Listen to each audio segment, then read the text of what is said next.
जय गुरुदेव। जय गुरुदेव की कलम से गतांक से आगे। मन अनेकों जन्मों के स्वागत से अत्यंत लाचार है, क्योंकि इंद्रिय द्वारों पर बैठकर हर प्रकार का स्वाद लिया है और उन स्वभावों तथा आदतों को छोड़ने में मन बहुत दुखित होता है। बम्बई में स्त्री जिसको नाम भेद दिया, उसने मुझसे कहा कि स्वामी जी, मैं भजन करूंगी और सिनेमा नहीं जाऊंगी। अपने सास ससुर की आज्ञा में रहूंगी और उनकी सेवा हर प्रकार से करूंगी। माता पिता का पूरा ध्यान रखूंगी और अपने पति की आज्ञा का पालन करूंगी। दैविक गुणों को अपना साथी बनाओ, क्योंकि सबसे ऊंचे दर्जे के धनी ही मालिक कुल के दरबार में पहुंचते हैं। जिस प्रकार से कि बादशाहों के जहाज पर मेले कुचले कपड़े पहने मुसाफिर नहीं ले जाए जाते हैं, इसी प्रकार संतों के रूहानी जहाज पर केवल निर्मल और नेक आत्माएं ही ले जाई जाती हैं। एक दिन सबको मरना है, इसलिए समय निकालकर जाने से पहले अपनी आत्माओं के लिए एक अजर और अमर स्थान परलोक में क्यों नहीं सुरक्षित करते हो।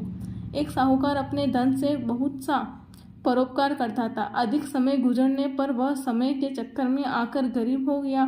स्त्री बच्चे मोहताजी में रहने लगे। किसी दिन भोजन भी नसीब नहीं होता। दुख से बहुत दुखी थे। दोनों प्राणी सोचने लगे कि भगवान, क्या हमारा दिन अच्छा भी आएगा? परंतु अच्छा दिन नहीं आया। जिसके राज्य में वह रहता था, वह राजा सबका पुण्य अपने धन से खरीदा करता था। स्त्री ने अपने पति साहूकार से बात की कि हमारे बच्चे बहुत दुखी हैं, आप क्यों ना ऐसा करें कि जो पुण्य हमने अपनी सारी उम्र में किया है, उसका फल इसी राजा से चलकर ले आए। स्त्री और साहूकार राजा के पास गए। राजा से कहा कि राजन, मैं अपना पुण्य बेचने आई हूँ। राजा ने कहा कि आप इस शीशे के सामने खड़े हो, ताकि आपका मालूम हो कि कितना पुण्य है और कितना आप बेचना चाहते हैं। साहूकार और उसकी स्त्री शीशे के सामने खड़े हुए। तब उन्होंने देखा कि उनका कुछ भी पुण्य शीशे में न निकला। स्त्री बहुत दुखी हुई कि इतना करते हुए भी हमारा कुछ भी पुण्य न निकला, अब क्या करें। एक दिन उनके बच्चे भूख से पीड़ित और खुद स्त्री पुरुष दुखी थे। एकाएक एक आदमी उनको रोटी दे गया। जब स्त्री पुरुष उनको खाने के लिए बैठे तो बच्चा रो रहा था। बच्चे को एक टुकड़ा दे दिया। उसी समय एक कुत्ता भूखा आ गया। स्त्री पुरुष ने कहा कि हमारी तरह यह भी भूखा है, इसमें परमात्मा की आत्मा है, इसको एक टुकड़ा दे देना चाहिए। अपनी भूख को रोक दुखी कुत्ते को टुकड़ा दे दिया और आप भूखे रहे। क्या करें। अपनी वेदना की तरह सेठ और अपनी धर्म देवी ने कुत्ते की भूख को मिटाया। वह कुत्ता खाकर चला गया। कुछ दिन बीतते स्त्री पुरुष ने बात की, अब ऐसा करें कि फिर से राजा के यहाँ चलकर देखा जाए कि यदि भूले से पुण्य बन गया हो तो उसका फल ले लिया जाए।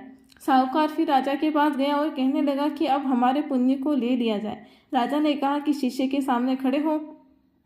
स्त्री पुरुष साहूकार उस शीशे के सामने खड़े हुए तो देखते हैं कि भूख से व्याकुल होकर रो रहे हैं। उसी समय एक रोटी किसी ने दे दिया। उसको खाने ही जा रहे थे कि कुत्ता भूखा आ गया। सेठ जी अपनी भूख को रोककर उस संतप्त भूखे कुत्ते को अपने हक में से एक टुकड़ा दे रहे हैं। यह एक पुण्य बना। राजा ने पूछा, यह पुण्य सब दोगे? साहूकार को मालूम न था कि हमारा पुण्य इतना हो सकता है। उसने कहा कि हम सब देना चाहते हैं। जब वह पुण्य तराजू पर तोला गया तो राजा का सारा धन चढ़ गया और पुण्य का पलड़ा भारी रहा। भूखी आत्मा को खिलाने का अपार पुण्य होता है, इस वास्ते भूखे को भोजन जरूर देना चाहिए। साहूकार की समझ में आया कि ऐसा पुण्य दुख उठाकर और दूसरी भूखी आत्मा को शीतलता पहुंचाई जाए, कभी नहीं किया। राजा का धन उस साहूकार के पुण्य के तराजू पर सब चढ़ गया। उसे भी दुख हुआ। वह तो पुण्य खरीदा ही करता था। साहूकार उस धन को लेकर बहुत खुश हुआ और सारा धन भूखी आत्माओं की सेवा में अभिमान को त्याग कर लगा दिया। अपना न खाकर दूसरों की सेवा की। अतः साहूकार स्वर्ग लोक को प्राप्त हुआ। आज की भौतिक दुनिया में लोगों की आंखों की शर्म खत्म हो गई। प्रत्येक स्वभाव के लोग आपसी बर्ताव सदाचार नहीं रखते। मैं गुरु को भगवान समझती हूँ। एक बच्ची थी पूर्वी क्षेत्र में। वो सत्संग में आया जाया करती थी। छोटी अवस्था में उसका विवाह हो गया और कुछ ही समय बाद उसका पति चल बसा, लेकिन वो सत्संग में आती जाती रही। उसने सत्संग नहीं छोड़ा। उससे लोगों ने कहा कि क्या तुम जाती हो महात्मा जी के सत्संग में? क्या समझती हो उनको? वह बोली कि मैं तो उनको भगवान समझती। फिर उन लोगों ने कहा कि उनको भगवान समझती हो? वो भगवान है तो तुम्हारे पति को क्यों नहीं बचा लिया?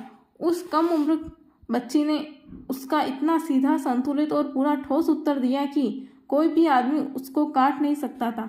उसने पूछा कि तुम लोग किसको मानते हो? वे बोले कि हम राम को मानते हैं। फिर उसने पूछा कि कौन है राम?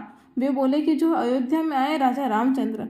वो कहने लगी कि तुम राम को भगवान मानते हो, जिसका बाप बेचारा सिंहासन के नीचे घिरकर मर गया, पर राम ने उसको मुड़कर नहीं देखा और न ही उन्हें बचाया। अगर भगवान राम अपने बाप को बचा लेते तब तो मेरे स्वामी जी महाराज भी मेरे पति को बचा लेते हैं। सब लोग यह सुनकर चुप हो गए। बाबा जय गुरुदेव। आलस्य से संसार का कार्य नहीं होता तो परमार्थ का, भक्ति का कैसे होगा?